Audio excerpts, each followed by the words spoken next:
Alors, bonjour à toutes et à tous. Bienvenue à ce petit déjeuner de la programmation thématique de la cinquième édition des Dialogues pour le climat, intitulé Le marché du carbone, comment surmonter la polarisation pour renforcer l'ambition. Même si nous sommes en ligne, la majorité des gens présents se trouvent à Tiohtià:ke, aussi connu sous le nom de Montréal, un territoire autochtone non cédé, historiquement reconnu comme un lieu de rassemblement pour de nombreuses Premières Nations. Nous souhaitons donc les reconnaître comme gardiennes des terres et des eaux sur lesquelles beaucoup d'entre nous nous trouvons et souligner les liens continus entre les peuples autochtones et toutes les communautés qui y vivent. Donc, cette table ronde s'inscrit dans le cadre du Global Ethical Stotscake, une initiative mondiale portée par la présidence de la COP30 et visant à intégrer aux négociations climatiques les dimensions éthiques, culturelles et sociales, en particulier en réunissant des voix autochtones, syndicales, académiques et de la société civile. Merci d'être avec nous donc, pour ce moment de réflexion collective. Les dialogues pour le climat visent à rendre donc les négociations plus accessibles, inclusives et mobilisatrices. Et on vous invite à suivre le reste de notre programmation pendant les 2 semaines de la COP, que je partagerai donc dans le chat. Nous tenons aussi à remercier les 10 organisations partenaires des dialogues pour le climat que vous pouvez voir sur la première ligne du visuel de fond. Et également remercier nos partenaires financiers qui sont dans la ligne juste en dessous. Donc, pour votre information, le webinaire est enregistré et sera disponible prochainement sur notre chaîne YouTube. Donc, sans plus attendre, j'ai le plaisir de vous présenter à notre animateur Christophe Aura, donc président de Copticom. Donc voilà, bonne discussion à toutes et à tous. Génial. Merci beaucoup, Prune, et merci à tout le monde qui s'est connecté ce matin assez tôt pour nous écouter parler, en fait, d'un sujet qui est quand même majeur et qui est important de bien comprendre selon nous. Car sachez que je vous parle tout le monde. Donc, ben, Pauline et moi, on va vous parler en fait en direct de Belém, donc à la COP 30, une COP qui se situe aujourd'hui dans un contexte qui est quand même particulier. Bon, au Québec, parce qu'au pays, comme un peu partout dans le monde, on peut observer une certaine polarisation, un certain essoufflement sur certaines questions climatiques. On a vu au Canada notamment certains reculent, plusieurs provinces qui ont abandonné leur système de tarification du carbone, même la Colombie-Britannique ou autre. Aux États-Unis, on a une situation aussi spéciale où la politique climatique est chambranlante. Donc, c'est une COP particulière, notamment à cause de ça. Mais il y a une chose qui est intéressante, c'est que le Québec maintient toujours son marché du carbone. Donc, le système de plafonnement et d'échange de droits d'émission au Québec, qui est un des principaux véhicules de la politique climatique du Québec, ce qui permet de financer nos programmes. Mais ça ne veut pas dire que ce système-là n'est pas qui n'est parfait. On a vu, il a été remis en question. Il y a certaines failles qui ont été exposées. Donc, le but du panel aujourd'hui sera vraiment de comprendre un peu qu'est-ce que notre marché du carbone, qu'est-ce qui fait en sorte qu'on l'a maintenu malgré certains vents contraires et surtout comment on peut l'améliorer au futur pour qu'on puisse continuer à jouer un rôle de leader sur le climat. Donc, sur ce, encore une fois, je vous remercie beaucoup et je remercie tous nos panélistes qui sont là aujourd'hui. Ça risque d'être une vraiment belle discussion. Donc, Pierre-Olivier Pinault, tout d'abord, qui est professeur titulaire au département des sciences de la décision de HEC Montréal et titulaire de la chaire de gestion du secteur de l'énergie. Pauline Robert, qui est directrice générale et directrice du marché du carbone de Coop Carbone. Et Charles-Édouard Tétu, qui est analyste des politiques climatiques et énergétiques chez Équiterre. Donc, à vous trois, merci beaucoup d'être là. C'est super Merci. apprécié. Parfait. Bon, et en fait, donc, comment ça va se passer aujourd'hui? Il y a quelques questions qu'on va vous poser au début pour bien comprendre le système et le contexte dans lequel on se trouve, pour ensuite passer un peu à des discussions sur des solutions d'avenir pour, encore une fois, protéger et aller plus loin dans le cadre de notre politique climatique. Monsieur Pinault, j'aimerais commencer par vous car vous êtes quand même un expert des questions énergétiques. Vous vous y intéressez beaucoup. Vous vous intéressez beaucoup au marché du carbone québécois. Vous avez même récemment produit une étude, en fait, avec Clean Prosperity et M. Tivierge de l'Université d'Ottawa sur les avantages et les failles du marché du carbone québécois. Selon vous, qu'est-ce qui explique, selon toutes vos analyses que vous avez faites, qu'au Québec, on a maintenu le cap avec une tarification du carbone, alors qu'un peu partout ailleurs, il y a eu des reculs? Et quelles sont les vulnérabilités du système qu'on devrait prendre en compte pour continuer à maintenir ou renforcer notre système? Merci Christophe, merci aux organisateurs pour ce dialogue pour le climat. À mon avis, c'est bien nécessaire. Il y a 2 raisons pour lesquelles je crois le marché du carbone a vraiment perduré au Québec et continue. La première raison, c'est qu'il y a toujours eu une unanimité politique dans notre gouvernement et des partis d'opposition pour ce marché du carbone. C'est assez remarquable. Quand il a été proposé par Jean Charest, personne l'a dénoncé, personne s'y est opposé et après, bon, il y a eu le Parti québécois qui est arrivé au pouvoir, les libéraux sont revenus, la CAQ est arrivée et à tout moment, le gouvernement a continué de soutenir et ça n'a jamais été questionné par les partis d'opposition ou très, très peu ou par des partis qui n'avaient pas de députés élus. Donc, on a une unanimité politique et donc ça aide beaucoup à la stabilité d'un système. La deuxième raison, c'est que et ça, c'est peut-être moins noble, c'est que les gens ne comprennent pas vraiment le marché. Il est moins visible que la taxe carbone. La taxe carbone, c'est très facile qui était en vigueur au Canada. Elle était très visible, très facile à comprendre et elle était directement payée par les consommateurs.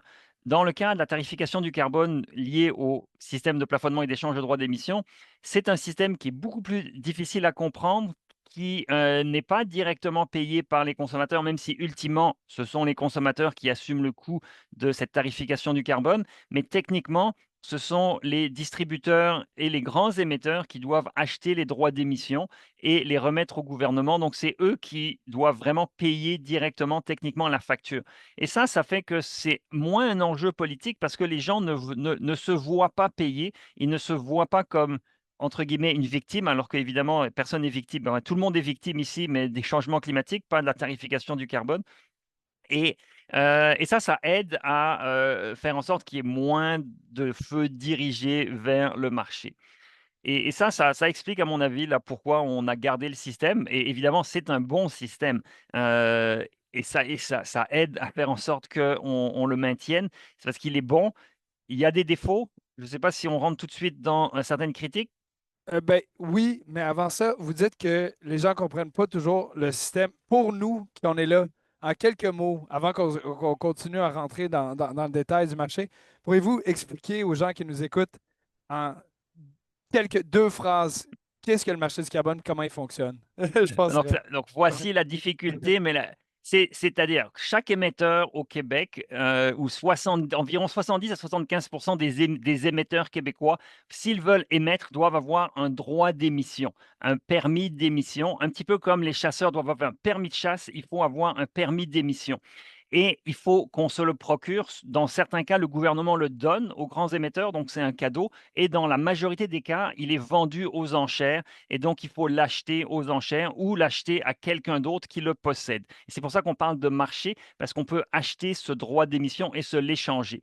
Et une fois qu'on a ce droit, eh bien, quand on émet, eh bien, on émet notre tonne de gaz à effet de serre et à la fin d'une période de conformité au Québec, au Canada, au Québec, c'est 3 ans. Il faut qu'on remette au gouvernement, il faut qu'on déclare au gouvernement le nombre de tonnes qu'on a émis. Et pour chaque tonne qu'on a émis, eh bien, il faut qu'on remette au gouvernement un droit d'émission et le gouvernement s'assure qu'il y a autant de droits que de tonnes qui ont été déclarées par les émetteurs. Et donc, ça oblige les émetteurs, pour émettre, à avoir un droit d'émission, comme un ticket qui leur donne accès à un spectacle. On rentre pas dans le marché, on rentre pas dans la salle de spectacle sans le ticket, mais là, c'est on rentre pas dans les émetteurs, dans la catégorie des émetteurs sans notre ticket, ou alors on est hors la loi et la police du climat québécoise viendra nous taper sur les doigts.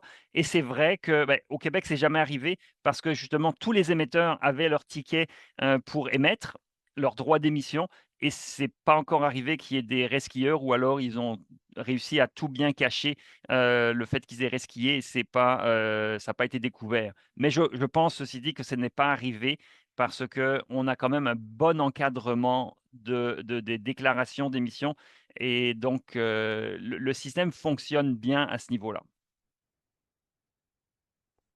excellent. Merci beaucoup. Ça nous aide à bien mettre la table. Alors, si je répète, ce qui nous a aidé à maintenir le système, bon, c'est une unanimité politique déjà. Donc, un appui de tous les partis au système.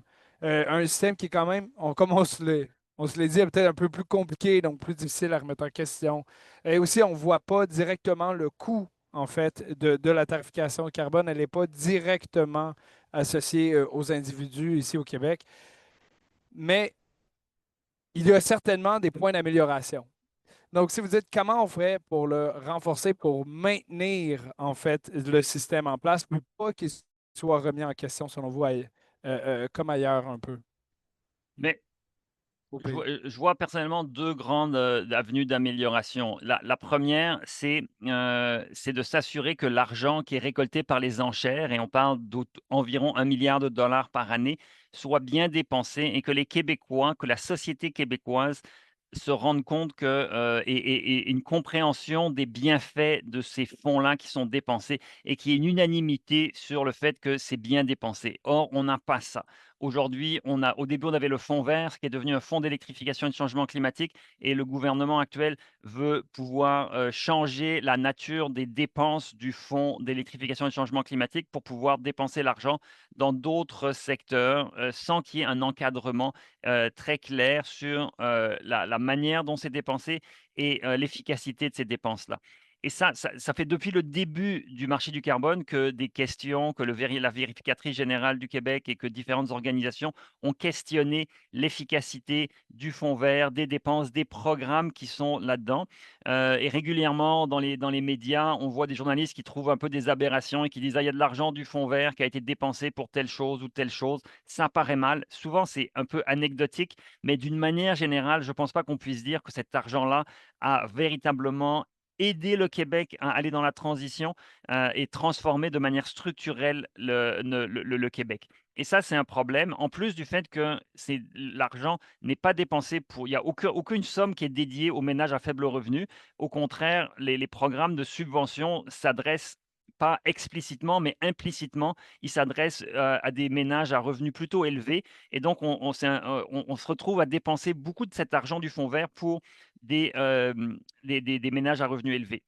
La 2e chose qu'il faudrait améliorer, en plus donc de bien dépenser l'argent, c'est les liens à l'international et s'assurer qu'on est bien coordonné avec la Californie, avec l'État de Washington qui va rentrer, vraisemblablement dans notre marché commun, et on réussisse à attirer d'autres joueurs. Aux États-Unis, il y a le Massachusetts, il y a toute la Nouvelle-Angleterre et New York qui sont vraiment pas si loin que ça de mettre des marchés du carbone, et d'étendre leur marché du carbone, et ça serait très important pour notre légitimité, comme c'était l'intention initiale, d'avoir un marché international. Il l'est aujourd'hui, mais avec la Californie, il faudrait s'assurer de l'étendre pour vraiment asseoir cette crédibilité, sur, une plus grande assise, géographique. Excellent. Merci beaucoup, M. Pinault. Je pense que ça met vraiment bien la table, en fait, pour la suite de la discussion avec nos différents intervenants. Euh, Charles-Édouard, on a vu quand même qu'il y a des avantages qui ont permis au marché du carbone de se maintenir. Comme il vient d'être expliqué, par exemple, il y a certaines, du moins, vulnérabilités, points d'amélioration. Et surtout, on a vu au Québec, malgré la solidité de notre système, qu'il y a quand même eu des remises en question au sein de la population. Il y a eu une élection partielle qui s'est jouée dans Arthabasca au Québec où le marché du carbone était un des enjeux centraux. Monsieur Pinault a parlé en fait de ces discussions qu'il y a par rapport à la gestion des fonds qui proviennent du marché du carbone. Bon, on a certains décideurs qui sont plus vocaux sur la question du marché du carbone ou de la tarification carbone, et si c'est toujours pertinent. Vous, qui êtes sur le terrain, vous comme professionnel, Équiterre comme organisation, qu'est-ce que vous ressentez sur le terrain des citoyens? Est-ce que vous pensez qu'il y a un problème d'acceptabilité sociale ou un bris de confiance entre la population et le système, le marché du carbone ou le système climatique au Québec? C'est vrai? Ben, merci d'avoir la question. Puis ensuite, ben, à la fois passer après Pierre-Olivier, c'est un avantage, c'est un désavantage. On a volé quelques-unes de mes lignes, là, malheureusement. Il va falloir qu'on s'adapte. Mais en fait, là, avec la réalité du terrain, tu sais, c'est sûr que moi, en tant qu'analyste, je suis vraiment plus dans les relations gouvernementales. Donc, on va interagir avec le gouvernement afin qu'on puisse adopter des politiques, qu'on puisse avoir une meilleure gouvernance par rapport au SPED. Là, je pourrais revenir sur certains points là, de vue que je partage avec Pierre-Olivier plus tard. Mais ce qu'on remarque beaucoup, c'est avec nos équipes de mobilisation. Donc, avec Ictère, là, on va vraiment sur le terrain rencontrer les gens, les Québécois sur différents enjeux, ce qui leur tiennent à cœur. Et puis, autant avec les équipes de mobilisation, les programmes qu'on a, donc avec la population, que dans les différents sondages. Donc, Ictère, on va s'allier, par exemple, avec des firmes de sondage comme Léger, comme Palace. On va aller chercher, en fait, l'opinion des Québécois, voir comment est-ce qu'on peut influencer le gouvernement avec le tout. D'autres groupes environnementaux le font, là, je pense à la Fondation David Suzuki, à Vivre en ville. On a énormément de données en ce moment qui nous permettent de voir que finalement, les Québécois ne sont pas vraiment tannés de l'action climatique, ne sont pas nécessairement en désaccord avec ce que fait le Québec en matière de lutte au changement climatique ou en matière de politique environnementale. Ce avec quoi on a énormément de difficultés, et puis à la fois c'est un avantage tel que Pierre-Olivier l'a présenté, d'avoir un petit peu une sorte de flou qui est entretenu autour du SPED, c'est un énorme désavantage parce qu'on ne voit pas un petit peu le beurre, on voit juste l'argent du beurre. Tu sais, au final, il y a comme, on ne voit pas de retombée tacite des efforts que font les Québécois ou les entreprises sur le territoire québécois. Donc, il y a énormément de mécompréhension, en fait, des différents systèmes, des différentes politiques que le gouvernement met en place. Et puis, c'est là que le bas blesse. Donc, il y a un manque d'abord du côté du gouvernement de transparence. Les différents partis entretiennent une forme de dichotomie entre l'économie et l'environnement, comme si les deux ne pouvaient pas coexister. Et puis ensuite, on manque cruellement de saine gouvernance. Et ça, je pense, à la fois les experts que les groupes comme Équiterre, c'est ça qu'on va remarquer. On a besoin d'avoir une dépolitisation de certaines actions. Et puis, quand on parlait de solutions tout à l'heure, Christophe, on a mentionné la Californie. Il y a à peine un mois, on a revu tout l'ensemble législatif en Californie pour revoir, pour reconduire leur marché du carbone. Et puis, de leur côté, ils ont été adoptés une politique phare que nous, les groupes, on demande depuis très longtemps. C'est que la gestion du fonds d'électrification, la gestion du fonds, donc d'investissement qu'eux ont créé en Californie, va désormais être dépolitisée, va être géré par un fonds sans direction politique. Donc, il va avoir seulement être guidé par un cadre ou des variables sur l'impact de réduction de GES que les investissements ont. Et ça, c'est là que tout part et c'est là que l'acceptabilité sociale pourrait revenir. Là, on a un gouvernement qui est excessivement impopulaire, qui essaye un petit peu de tirer à gauche et à droite pour demeurer au pouvoir. Et puis, c'est malheureusement les politiques climatiques qui en font un petit peu le coup. Et puis là, c'est là qu'on remarque le manque d'acceptabilité sociale. Ensuite, dans le flou que présentait Pierre-Olivier, effectivement, les Québécois ne payent pas directement, donc ne participent pas directement au marché du carbone, mais pendant la course, là, on a mentionné la course à Arthabasca, on a mélangé la taxe sur l'essence avec le marché carbone. Il y a eu le sondage fait par Québécois, là, donc j'ai moi-même dû aller défendre le marché du carbone, mais on parlait de taxe sur l'essence à l'émission de Mario Dumont. Donc, il y a énormément de confusion autour de tout ça. Et c'est là qu'encore une fois, les problèmes viennent un petit peu nous rattraper. Donc, autant on a l'unanimité politique, et puis ce flou-là nous a permis un petit peu d'avoir ce luxe-là d'être un petit peu au-dessus de la mêlée. Ben, lorsqu'il y a une confusion, ça ne nous aide pas plus. Donc, ça vient un petit peu nous tirer dans le pied. Et puis, justement, de notre côté sur le terrain, c'est vraiment d'aller voir un petit peu comment que les gens se sentent. Puis, au final, avec les sondages qu'on a, le monde, ce qu'ils veulent, c'est du logement abordable, du transport en commun fiable, des services sociaux. Ça, on paye ça comment? C'est avec les revenus que l'État a. Et puis, le fonds d'électrification, avant le projet de loi 7 là, déposé, comme Pierre-Olivier le mentionnait tout à l'heure, qui va un petit peu dénaturer la gestion du fonds d'électrification, servait à payer des services qui, au final, renforcent nos communautés, renforcent un petit peu les droits des travailleurs, revoient un petit peu notre économie. Et puis, c'est là que c'est quand même un petit peu absurde. On sait que les Québécois veulent l'action climatique, on sait ce qu'ils veulent. On a un fonds qui est fait pour ça, où il y a 1,7 milliard qui dorment et on fait rien. En ce moment, il y a des villes comme Drummondville, c'est des villes de 100 000 habitants. Il y a 4 lignes d'autobus desservies par 8 véhicules. Le monde participe à ça, le monde paye tu sais, participe à l'État, ils n'ont rien. Et c'est là que justement il y a un problème, je crois, mais aussi comme c'est la position que Équiterre présente, là. Ben, c'est super intéressant. Dans le sens, on dit, on a, bon, un système intéressant qui génère quand même des sommes considérables en la vente des droits d'émission aux enchères amène jusqu'à 1 milliard par année dans nos fonds. On a accumulé un surplus, comme M. Tétu mentionne, de 1,8 milliard.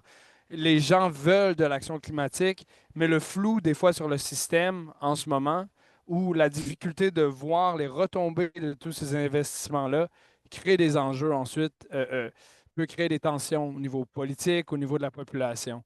Donc, je pense que c'est des éléments super importants que vous amenez, M. Tétu. Merci beaucoup. Je sais qu'on a plusieurs questions, en fait, qui apparaissent là et nos panélistes les répondent en direct. Euh, Madame Robert, là, on a mis, je pense, le doigt sur plusieurs enjeux ou défis liés au marché du carbone québécois, notamment, encore une fois, au niveau de la communication sur le marché. Il y a eu certains défis structurels aussi.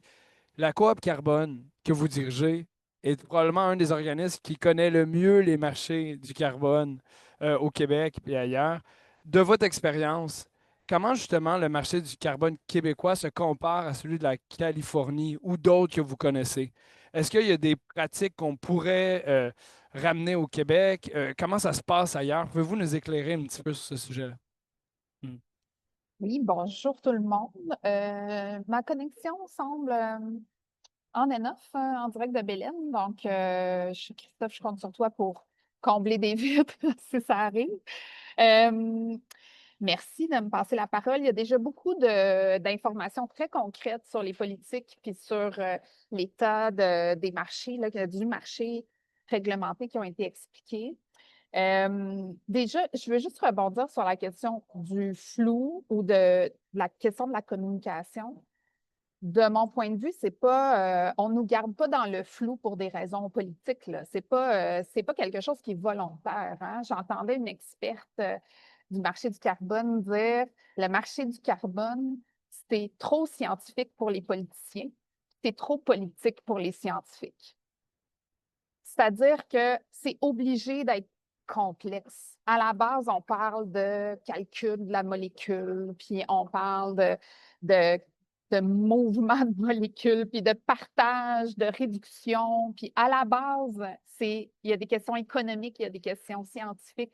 À la base, c'est compliqué. Puis on a ajouté tout un système qui, nous, on a fait des choix. À côté, on a un autre marché du carbone en Nouvelle-Angleterre, hein, qui regroupe les États du nord-est des États-Unis, qui est un autre marché avec d'autres principes, parce qu'eux, ils ont fait des choix différents.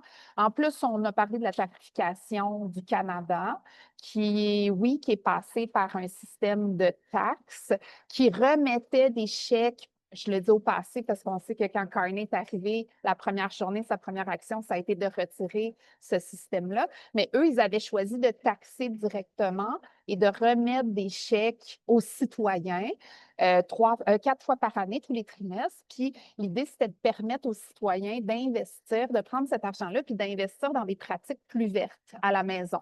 Donc, de s'acheter des vélos, de changer la voiture pour une voiture électrique, de prendre les transports en commun.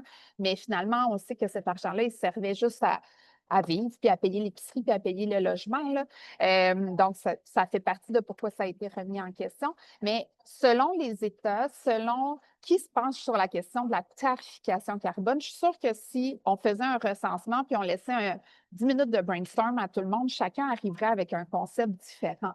Parce qu'on se dit, vaut mieux payer ci. Non, c'est plus juste de faire payer telle personne. Non, il faut que l'argent retourne. On a tous un concept différent de à quoi devrait servir le fait de mettre un prix sur le carbone. Quel est le bon prix?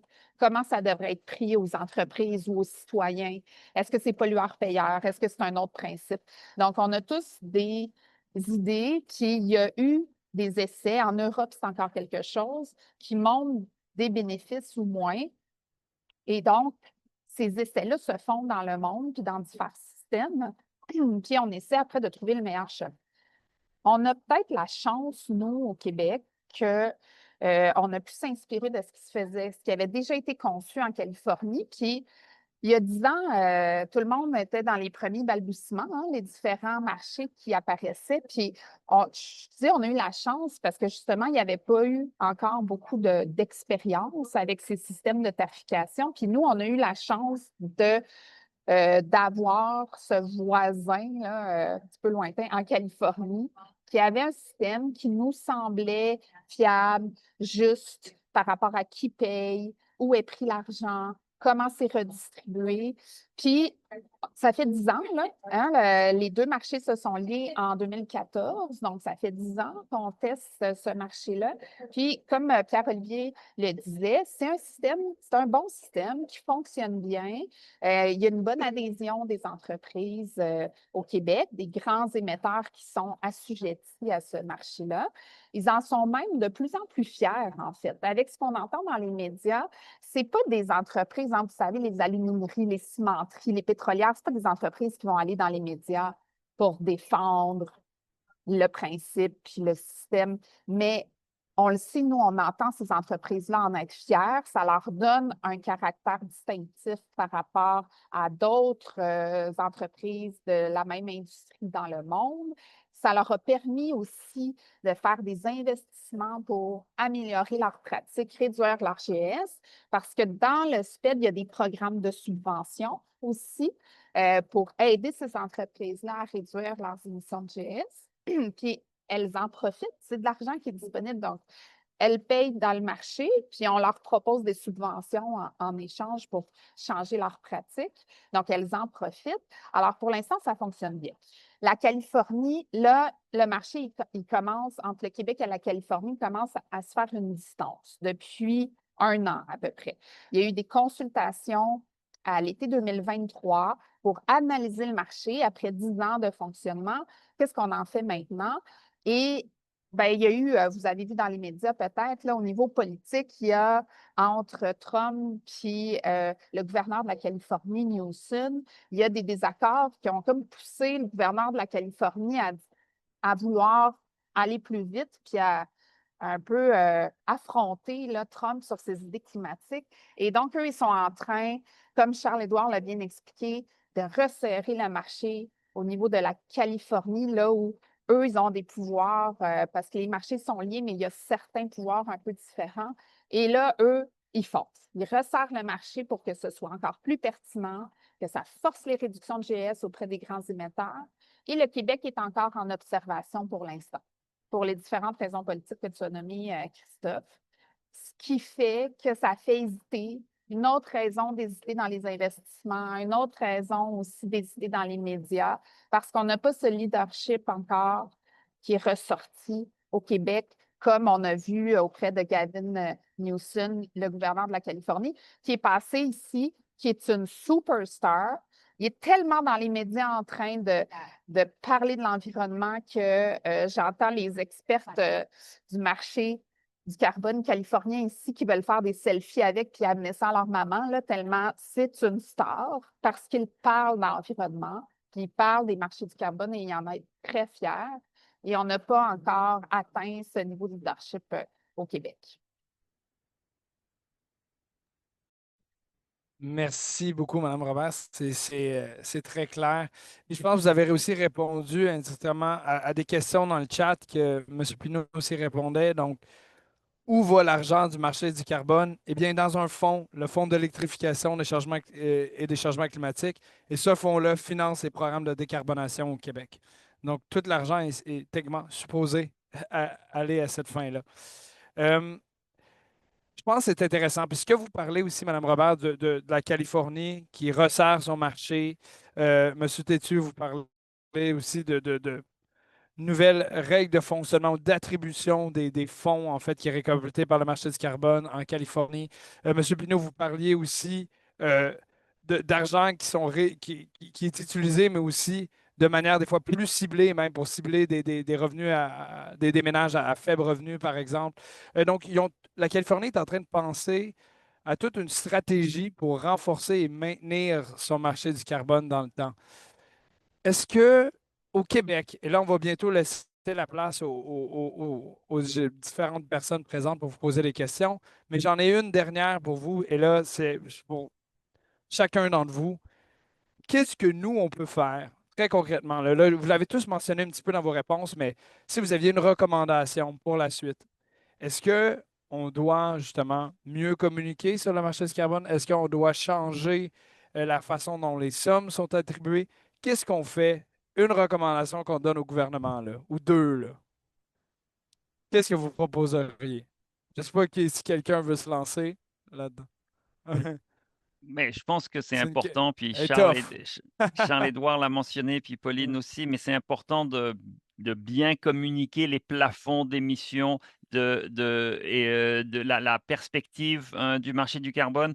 Donc, c'est très difficile. Le gouvernement s'est un peu amélioré. Si vous allez sur le site web du ministère de l'Environnement et de la lutte contre les changements climatiques, de la faune et des parcs, eh bien, ça s'est un peu amélioré la communication par rapport au marché du carbone, mais c'est toujours ardu. Si on veut savoir c'est quoi le prix du carbone aujourd'hui, c'est très facile de savoir la météo, même le prix de l'essence ou de savoir combien les indices boursiers évoluent. Mais le prix du carbone, il est difficile à obtenir et à voir, alors qu'il faudrait rendre ça beaucoup plus concret et le rendre visible. Pour que et donner la perspective de dire aux gens: «On a un plafond, ce plafond, il diminue». À un moment donné, là, c'est comme une ceinture qu'on serre, on va être serré à l'étroit. Si on ne réduit pas nos émissions, on va être à l'étroit sous ce plafond qui va être de plus en plus bas. Et donc c'est important de faire comprendre que c'est une contrainte qui arrive, mais c'est aussi encore plus important de dire que c'est tout à fait possible de ne pas être, dans une position inconfortable sous cette contrainte, parce que des solutions pour ne pas émettre, elles existent et ces solutions-là, on pense qu'elles sont souvent plus inaccessibles qu'elles ne sont en réalité. Ne pas émettre de gaz à effet de serre, ça demande des ajustements ou en émettre beaucoup moins, ça demande des ajustements, mais c'est possible de le faire et c'est pas si compliqué que ça. C'est en transport d'abord, après dans nos bâtiments, dans notre alimentation, dans la gestion des objets et de nos déchets et il y a des progrès à faire mais ce sont des progrès, en fait, que tout le monde souhaite parce qu'on perd beaucoup de temps et d'argent dans notre mobilité qui n'est pas durable aujourd'hui et on aurait tous à gagner en productivité et dans bienfaits environnementaux et sociaux en allant vers une mobilité durable. Donc, il y a une communication à faire sur les bénéfices très concrets des actions pour réduire nos GES et évidemment mieux donner la perspective des contraintes du marché du carbone. Je vais rebondir sur la Merci question de la beaucoup. communication. Ici, à la COP, on a le sous-ministre adjoint Jocelyn Lavoie qui a été nommé cet été pour justement gérer le FEC. Et donc, c'est une nouvelle personne qui arrive à la tête du FEC et qui reçoit, entre autres, le projet de loi 7. Et lui, il est prêt là, à communiquer plus. Donc, il est responsable du fonds et il dit allons-y là, sur toutes les plateformes, puis allons-y faire des TikTok, puis allons-y l'expliquer au grand public. Ça, c'est un virage on devrait voir dans les prochains mois, d'autant plus que, justement, ils vont être forcés là, par le projet de loi qui s'en vient de revoir tout le FEC, de retravailler les financements, à qui sont attribués les financements, à quel, entre autres, programmes de subventions sont attribués les fonds. Donc, ils vont devoir communiquer plus et il semblerait qu'il y a cette volonté-là qui est nommée ici beaucoup. Mais il faut aussi, pour que cette communication-là aille vers les entreprises qui sont assujetties aussi. Et ces temps-ci, le flou qui est laissé par le Québec, le fait aussi que ce marché lié là, est très volatile, même en Californie, ils sentent cette volatilité-là, bien, les prix baissent beaucoup parce que justement, quand on est moins certain, bien, on achète moins, on investit moins. Il y a aussi l'activité économique qui baisse, donc on a besoin de moins, comme Pierre-Olivier disait, moins de permis de polluer parce que nos activités baissent. Donc, le marché, là, il est comme en flottement, il est instable, ça fait que les prix baissent, puis ça fait que ben, le gouvernement du Québec, il perd de l'argent. Parce qu'en achetant ces unités-là, on nourrit le fonds d'électrification.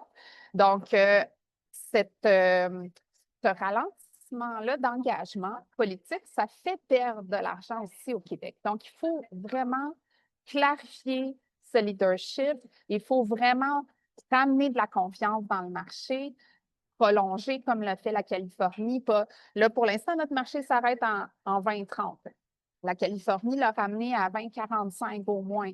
Il faut prendre ce genre de décision-là pour redonner confiance aux grandes entreprises, que le marché est là pour rester. Vous pouvez investir dans une économie plus verte, dans des pratiques plus vertes, pour que le prix du carbone reflète davantage ce que le carbone coûte à la société et ramène des fonds aussi au Québec. Donc, il faut continuer de travailler sur l'adhésion citoyenne, mais aussi des entreprises qui sont assujetties. Et aussi si je voulais ajouter, Pauline, je suis totalement d'accord. Puis ce qu'on remarque aussi, c'est il y a deux choses que je voulais mettre de l'avant, c'est qu'il y a le rapport on se prive de fonds, en fait, au Québec, si on n'est pas clair, mais surtout on se prive, on prive les entreprises d'une forme de prévisibilité. Et c'est là que la Californie a fait tout son argumentaire, c'est de dire, tant qu'on n'est pas prévisible, il n'y aura pas d'investissement étranger, il n'y aura pas de capitaux qui vont rentrer. Et puis, c'est là que les entreprises vont être intéressées à participer. Si, admettons, si on entretient ce flou-là, si on ne sait pas combien vaut la tonne, puis je sais pas, pour sûr, Pierre-Olivier parlait du site du SPED, là, ben, je sais pas, ça avait déjà été, le site doit dater de 1981, là. Honnêtement, là, c'est épouvantable. Donc, tu sais, il y a énormément de choses qu'on peut défaire de cette intervention-là, mais finalement, c'est qu'il nous faut une prévisibilité à la fois politique, économique. Donc, il y a vraiment tout ça. Et puis, moi, ce que je vais proposer, puis justement, je ne sais pas si certains, si Pauline, Pierre-Olivier, vous allez participer, mais ce qu'on a devant nous, c'est qu'on a une belle opportunité au Québec, c'est que dans 2 semaines, selon la loi sur la qualité de l'environnement, le gouvernement doit revoir sa cible de réduction d'émissions de GES. Et puis, on est chanceux, on a un comité consultatif sur les changements climatiques qui nous a déposé un rapport excellent là-dessus, qui vient un peu nous dire, tant qu'on ne renforce pas le SPED, tant qu'on ne prend pas l'exemple de la Californie, puis tant qu'on ne veut pas réduire, tant qu'on ne s'associe pas avec une cible de réduction adéquate, accompagnée de budget carbone sectoriel, etc., on va avoir des effets négatifs sur notre économie. Donc, à long terme, tu me posais la question tout à l'heure, Christophe, sur comment François Legault, lui, souhaite retarder à 4 ans plus tard la transition énergétique. Ce que le comité de sages vient lui dire, c'est que ça te coûte plus cher de rien faire. Donc, on n'a pas ce luxe-là de rien faire et renforcer le SPED, s'approprier des budgets carbone sectoriels, avoir une forme de prévisibilité, ça va nous permettre de percer les marchés européens qui, eux, chargent le carbone à l'entrée de leurs frontières. Et ça va nous permettre d'avoir des investissements qui rentrent au Québec. Fait un gouvernement qui décide de ne pas le faire se tire dans le pied, tire dans le pied des générations futures. Moi, j'ai 28 ans, là, je ne verrai jamais le bout si on ne fait rien. Là. Donc, à la fois économiquement que politiquement. Donc, il y a énormément à défaire là-dedans, mais la consultation sur la cible devrait écouter ce que le comité soulève, ce que les groupes vont soulever, parce qu'il y a plus à gagner à renforcer ces politiques éco-fiscales-là, ces politiques climatiques qu'on a en place et encourager les programmes qu'on a que de le contraire. Et puis ça, le plan de mise en œuvre dont Pierre-Olivier parlait dans l'espace de clavardage, le mentionne lui-même. Donc, le gouvernement en est conscient. Ses fonctionnaires le savent, les experts qui consultent le savent, les entreprises privées, comme Pauline le disait, veulent embarquer, veulent le faire. Donc, il y a une opportunité d'affaires à le mettre en œuvre. Qu'est-ce qu'on attend au final? Qu'est-ce qu'on attend là? Puis justement, la Californie, on va se dire, je pense que c'est la 6e ou la 7e plus grosse économie du monde. Si eux peuvent le faire, il n'y a pas trop de risques. Là. Je pense on peut prendre la balle, honnêtement. Une petite suggestion. Je le dirais juste comme ça. Fait qu'il y en a qui ont eu un preview de nos lignes là, dans notre mémoire dans 2 semaines. Là. Mais au final, ça se résume un petit peu à ça. Je pense qu'on peut prendre cette opportunité-là pour le remettre de l'avant, du moins. Là. C'est excellent. Merci beaucoup, tout le monde. En fait, c'est intéressant parce que je comprends qu'on peut créer une espèce de cercle vertueux si on communique mieux sur le prix carbone et qu'on envoie des signaux clairs et forts pour la décarbonation où les entreprises voudront obtenir plus de droits, en fait, acheter plus de droits. Quand tu achètes plus de droits, ben, tu finances plus le marché. Tu finances plus le marché, tu as plus de programmes de décarbonation. Tu as plus de programmes de décarbonation, tu peux accéder aussi même pour les entreprises à des nouveaux marchés qui ont des ajustements carbone à la frontière. Bref, il y a quelque chose un cercle vertueux qu'on peut établir en fait ou créer en étant communiquant mieux et en affirmant en fait une ambition climatique. Je pense qu'il y avait OK, bon, est-ce qu'on avait des questions sur comment fonctionne le marché du carbone? Je pense qu'on l'a expliqué, mais je peux m'essayer dans une explication très simple et vous me corrigerez, les experts en ligne. En fait, au Québec, sur le marché, alors, les distributeurs de carburant et certaines grandes industries ont des limites, en fait, des droits d'émission. Non, même pas. Non, Pierre-Olivier, allez-y. ça, c'est quelque chose qui est souvent Ah, très mal OK. compris. C'est vraiment, il y a personne n'a de OK. limite. Tout le monde peut, en fait, n'importe quelle C'est ça. organisation, personne peut émettre autant qu'il veut au Québec, en autant qu'il a des droits d'émission. Et donc, en fait, là, le paradoxe dans lequel on se trouve, c'est qu'au Québec, on émet davantage que le plafond d'émission qu'on a au Québec. Pourquoi? Parce que les émetteurs québécois n'ont pas assez réduit et se trouvent à acheter des droits d'émission en Californie et on émet plus de gaz à effet de serre que notre plafond d'émissions québécois nous l'indique, parce qu'on est dans un marché international et qu'on va acheter des droits, davantage de droits que ce que notre plafond québécois nous autorise. Mais là où il y a des allocations de droits d'émission, c'est que pour certaines grandes industries qui sont exposées à de la concurrence internationale, le gouvernement donne des droits d'émission gratuits. On parle d'allocation gratuite et ça, c'est basé sur différentes considérations, la production historique de ces entreprises-là et leur degré d'exposition à la concurrence internationale. Donc, pour ne pas pénaliser ces entreprises-là qui sont exposées à de la concurrence, le gouvernement leur donne des droits d'émission gratuitement et il y a des entreprises qui font de l'argent avec le marché du carbone. Le secteur de l'aluminerie, par exemple, gagne plus d'argent avec le marché du carbone que ce qu'ils ont dépensé pour l'achat de droits d'émission. Donc, en fait, c'est un marché qui est rentable pour certaines industries et évidemment, à long terme, ça oblige les industries de se décarboner et donc d'avoir une compétitivité meilleure, à long terme. À court terme, ça peut poser des enjeux. Merci d'avoir évité que j'induise tout le monde en erreur. Donc, c'est excellent. Euh, à ce stade-ci, il nous reste quelques minutes. J'aimerais quand même pouvoir donner la chance à ceux et celles qui sont en ligne de vous poser directement leurs questions. Brune, je ne peux pas voir tout le monde qui est en ligne, moi, mais je pense que tu pourras gérer cette période de questions, nous indiquer s'il y a des questions. Oui. Sinon, moi, j'en ai d'autres. Oui, merci Christophe. Alors, les questions se feront uniquement via le chat. Il n'y aura pas de questions en direct. Donc, je vous Excellent. invite à poser vos questions dans le chat et puis on pourra y répondre directement en discutant.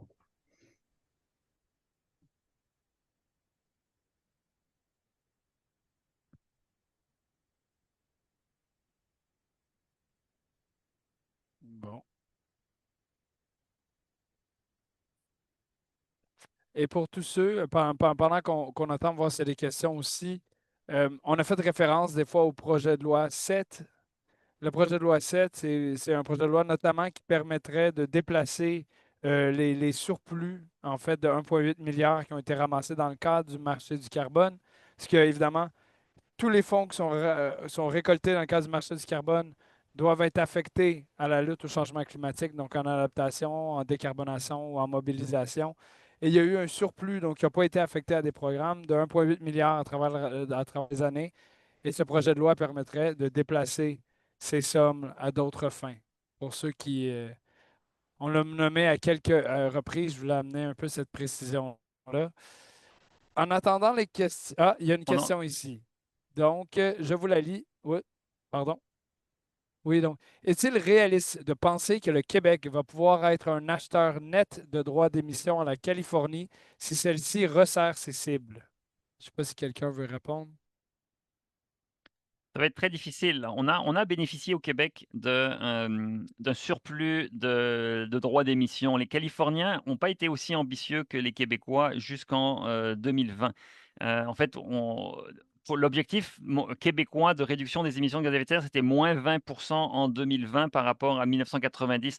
La Californie ne souhaitait pas réduire de 20% par rapport à 1990, mais seulement revenir au niveau de 1990. Ce qui fait qu'il y avait, par le fait même, beaucoup de droits d'émission en Californie parce qu'ils avaient des plafonds plus élevés Et ils ont aussi réduit de manière plus facile parce que certaines émissions, parce qu'ils ont introduit des panneaux solaires, des éoliennes, ils avaient beaucoup d'émissions dans le secteur de l'électricité et donc ils ont pu faire des réductions.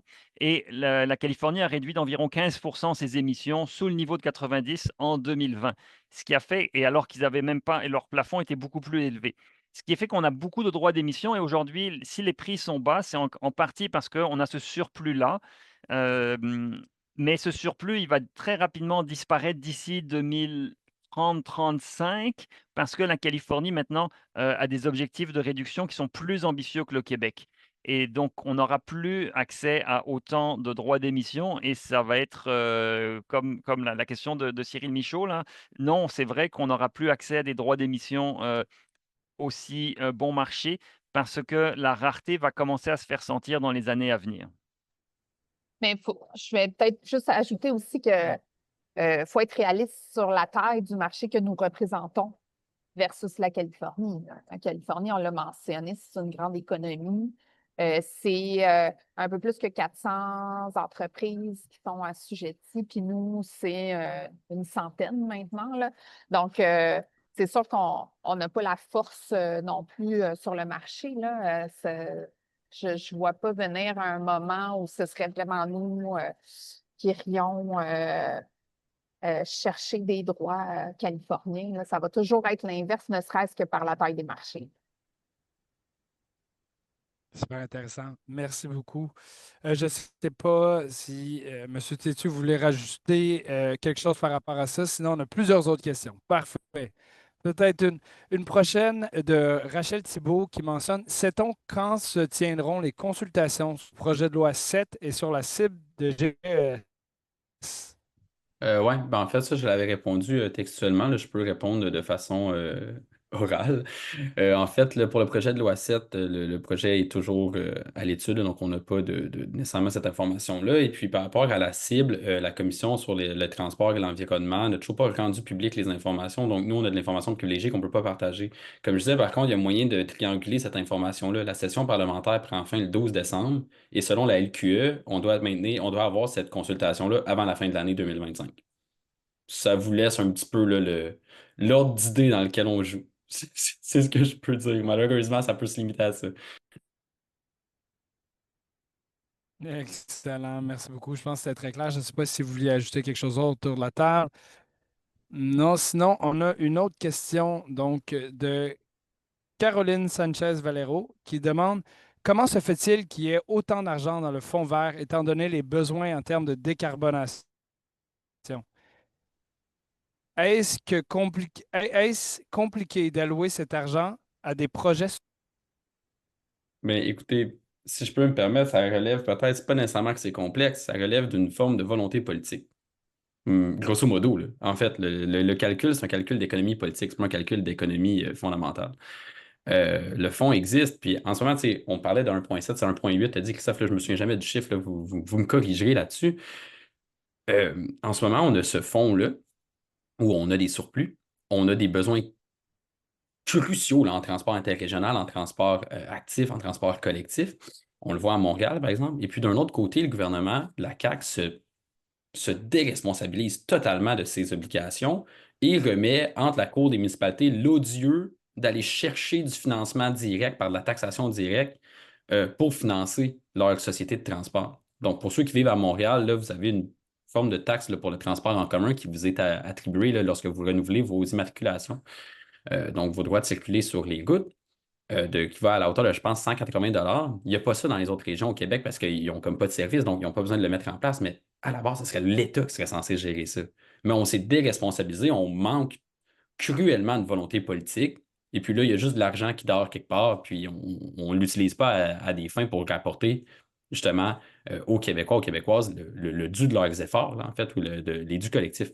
Donc, ça découle vraiment de là. Le plan de mise en œuvre là, du plan là, pour une économie verte, là, dont Pierre-Olivier parlait tout à l'heure dans l'espace de clavardage, nous dit on a certains programmes qui doivent être mis en place, etc. Au final, le gouvernement du Québec a tellement pris du retard dans sa mise en œuvre qu'on finance mal les projets, on les arrête. Donc, ça nous amène on a des surplus, puis on a un gouvernement qui fait rien avec parce qu'il n'y a pas la volonté ou il ne voit pas le coût politique à son avantage d'agir en fonction de ça. Donc, c'est simplement un calcul de priorisation. En tout cas, selon moi, là, après ça, vous pouvez me corriger, là, Pauline et Pierre-Olivier, si vous avez d'autres opinions. Moi, j'ai le droit d'avoir cette opinion-là, donc je représente une organisation qui peut prendre position, qui peut être critique. Là, je ne sais pas pour vous, mais ça serait la ligne que je maintiendrais. Donc, vous pourriez aussi adoucir mon café là, s'il est un petit peu trop sec de votre côté. Non, je pense que moi, je suis d'accord, il y a un manque de vision. Le gouvernement, en fait, ne sait pas comment dépenser l'argent parce qu'ils n'ont pas la vision structurante pour décarboner la société. Et pourtant, c'est pas compliqué. Il faut, en transport, faire des projets de mobilité durable structurants. Donc oui, le transport en commun, interrégional, dans les régions, le transport actif, ça c'est structurant. L'aménagement du territoire, c'est extrêmement structurant. Et donc, il faudrait davantage s'assurer de densifier les zones qui sont déjà habitées. Mais c'est des terrains qui sont difficiles pour les politiciens parce que ça demande de mettre des contraintes. Et le gouvernement a, d'une part, manque de vision, manque de compréhension et déteste imposer des contraintes parce qu'à court terme, c'est certain que quiconque met une contrainte sur l'aménagement du territoire, sur des transports, des contraintes liées au déploiement de transports de mobilité durable, ça crée des frictions, à court terme, jusqu'au moment où les gens s'aperçoivent des bénéfices de ces contraintes-là, et ces bénéfices sont très importants. C'est comme les feux rouges là, les feux le code de la route, c'est une contrainte là. On a des limites de vitesse, on a des feux rouges, on a des contraintes et personne ne remet en cause le fait que ces contraintes-là sont bonnes. C'est bon d'avoir des feux rouges, même si ça nous oblige à nous arrêter des fois qu'on n'a pas envie de s'arrêter. Mais c'est la même chose pour l'environnement, il faudrait mettre des contraintes pour ne pas dépasser certaines limites et ce sont des bonnes contraintes, mais on est dans une société qui, a de la difficulté à accepter ces contraintes-là. J'ai envie de compléter aussi que la révision du FEC là, qui s'annonce avec le PL7, de ce que je comprends qui est en train de se passer au ministère de l'Environnement, c'est que là, on regarde tous les programmes. Puis c'est vrai qu'avec le temps, les programmes se sont multipliés, puis il y a une genre d'arborescence compliquée, puis il y a des programmes qu'on ne sait pas toujours après autant d'années à quoi ils servaient finalement. Bon, c'est vrai que c'est devenu compliqué, là, les programmes de financement qui sortent du ministère de l'Environnement. Donc, cependant, là, ce qui a été entrepris pour prévoir que le fonds risque de diminuer, c'est très administratif. Est-ce qu'il y a des doublons?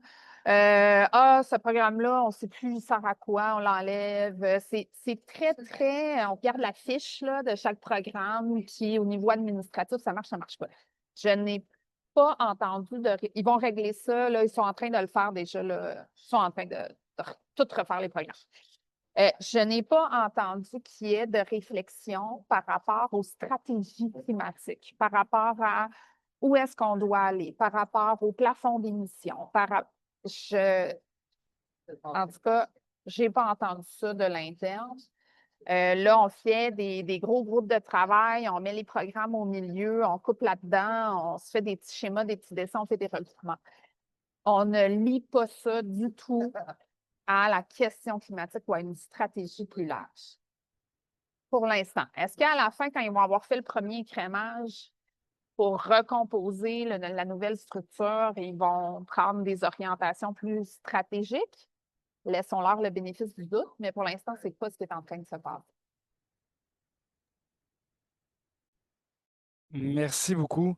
Si je peux rajouter un élément de complexité aussi dans tout ça, du moins ce qui est dit ou qui peut être un enjeu à l'utilisation des fonds, seulement c'est en ce moment dans les pratiques comptables aussi du gouvernement, quand ils utilisent les fonds du FEC comme les surplus, ça contribue au déficit quand ils retirent de l'argent du 1,8 milliard dans une situation budgétaire en fait plus restreinte.